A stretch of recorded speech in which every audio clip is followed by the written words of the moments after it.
Hi my beautiful souls. ഇന്നത്തെ നമ്മുടെ reading, നിങ്ങൾ മനസ്സിൽ വിചാരിക്കുന്ന ആ ഒരു വ്യക്തി, നിങ്ങളുടെ ക്രഷായിരിക്കാം, അല്ലാന്നുണ്ടെങ്കിൽ ആരുമായിക്കോട്ടെ, ആ ഒരു വ്യക്തി നിങ്ങളെ തിരിച്ച് പ്രണയിക്കുന്നുണ്ടോ, ആ ഒരു വ്യക്തിക്ക് നിങ്ങളോട് സ്നേഹമുണ്ടോ എന്നുള്ള റീഡിംഗ് ആണ് നമ്മൾ നോക്കാൻ പോകുന്നത്. സോ 3 കാർഡ്സ് ഞാൻ വെച്ചിട്ടുണ്ട്.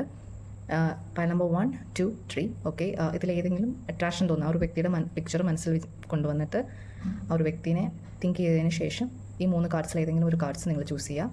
ഓക്കെ, നമുക്ക് റീഡിങ്ങിലോട്ട് പോകാം. ഓക്കെ, ഫസ്റ്റ് കാർഡ് വന്നത് 10 ഓഫ് കപ്സ് ആണ്. ഡെഫിനറ്റ്ലി ആ ഒരു വ്യക്തി നിങ്ങളെ സ്നേഹിക്കുന്നുണ്ട്. ഓക്കെ, നിങ്ങളുടെ കൂടെ ഒരു ഹാപ്പി ഫാമിലി ആ ഒരു വ്യക്തി ആഗ്രഹിക്കുന്നുണ്ട്. സോ ആ ഒരു വ്യക്തിക്ക് നിങ്ങളുടെ കൂടെ ഒരു ലൈഫ് വേണമെന്നും ഒരുപാട് ആഗ്രഹിക്കുന്നുണ്ട്. സോ ആ ഒരു വ്യക്തി നിങ്ങളെ ഒരുപാട് ഇഷ്ടപ്പെടുന്നുണ്ട്. സോ ഡെഫിനറ്റ്ലി എൻ്റെ ആൻസർ യെസ് ആണ്. സെക്കൻഡ് കാർഡ് വന്നത് ഓക്കെ 3 ഓഫ് കപ്സ് റിവേഴ്സ് ആണ് വന്നിട്ടുള്ളത്. ഇതിൻ്റെ ആൻസർ എന്ന് പറയുന്നത് നോ ആണ്. മേ ബി ആ ഒരു വ്യക്തി ഒരു തേർഡ് പാർട്ടി സിറ്റുവേഷൻ, അല്ലെങ്കിൽ ആ ഒരു വ്യക്തിക്ക് വേറൊരു ആളുമായിട്ട് ഒരു റിലേഷൻഷിപ്പും മേ ബി ഉണ്ടായിരിക്കും. സോ അതുകൊണ്ട് തന്നെ ആ ഒരു വ്യക്തി നിങ്ങളെ പ്രണയിക്കുന്നില്ല എന്നാണ് ആൻസർ. നോയാണ് ആൻസർ വന്നിട്ടുള്ളത്. Okay, third card okay wheel of Fortune ആണ് വന്നിട്ടുള്ളത്. ഇതിൻ്റെ ഒരു ആൻസർ മേ ബി എന്ന് നമുക്ക് പറയേണ്ടി വരും. അതായത് അത് അൺപ്രഡിക്റ്റബിൾ ആണ്, നമുക്ക് പ്രഡിക്റ്റ് ചെയ്യാൻ വേണ്ടി പറ്റില്ല. സോ ഇപ്പോൾ ആ ഒരു വ്യക്തിക്ക് ആ ഒരു വ്യക്തിയുടെ മനസ്സിൽ മേ ബി ചിലപ്പോൾ നിങ്ങൾ കാണില്ലായിരിക്കാം. ഓക്കെ, വേറെ എന്തെങ്കിലും ഒരു കാര്യത്തിൻ്റെ പുറകെ ആയിരിക്കാം ആ ഒരു വ്യക്തി. അപ്പോൾ അതുകൊണ്ട് തന്നെ ഇപ്പം പ്രത്യേകിച്ച് അങ്ങനെ ഒരു പ്ലാനിങ്ങോ കാര്യങ്ങളോ ഒന്നും തന്നെ കാണുന്നില്ല.